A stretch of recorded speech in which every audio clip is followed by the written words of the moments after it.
we can go to this study permit refusal rate. Look at on the left-hand side. I'm going to go to Kenya. I'm just going to go to some African countries. Pick Kenya in particular. Pardon? Pick Kenya. Yeah. And that's it. So we're going to go to Kenya. 73% refusal rate. 73. This was in 2020. Okay. So if I was to say to you, oh, does it guarantee success? No. Okay. The 2020 refusal rate for a study permit from Kenya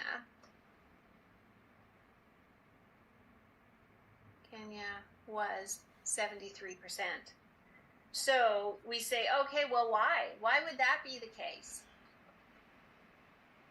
Well, you probably know a lot of people who are refused. Yes. So a lot of times they do use agents, and the agents in their country may not be very good at their job, and or they're not consultants or lawyers. So they shouldn't be assisting with something that they're not skilled at, or that they have the authority to do that. Yeah. Right? So we come in here and we're going to come. So what we do with our students is we give them two things. We give them a study plan questionnaire because we want to know, are they going to meet the requirements that the government is going to ask for? Let's just take a look at this. So when we send this to them, if we had a consult with them, then we say, here are, I'm sending this to you so you'll have it. Yeah. So, why do you want to come to Canada? What's your overall education? Why study abroad? Do you have ties to your home country? How are you going to pay for your fees and tuitions?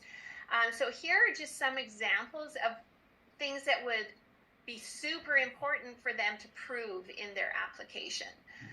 So we go through that with our students because if they can't afford to come, if we can't prove that they have finances, then they'll be rejected. Yeah. Or if the finances is for some random person and not a mother and father or somebody close, we want to make sure that when somebody comes to Canada, they can afford to be in Canada. Yeah, because Go ahead.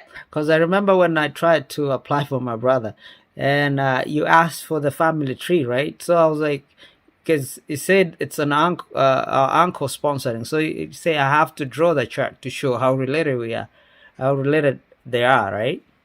Yeah. Yeah. So then in one of the seminars that I went to, it was amazing because it talks about in this seminar, and I'll send it to you because it's something that you'll want to know. Study permits are very hard to get a positive result. And so here were some of the things that need to happen. We need to prove, like, what was their financial backing? Yes. What are their ties to their home country?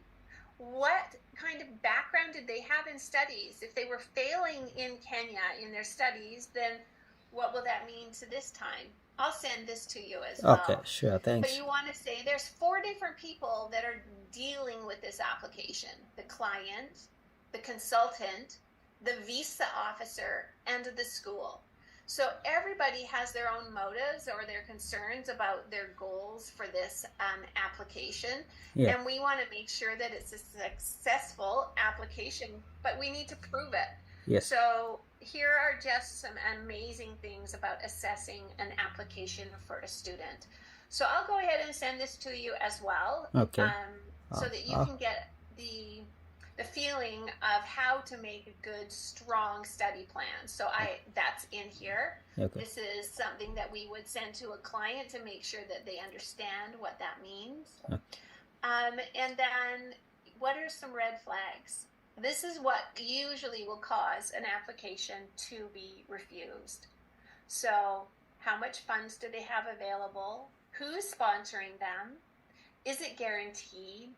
Are the funds tied to real estate or other investments? Are they just going to say they sponsor them and then they get to Canada and they pull their funds?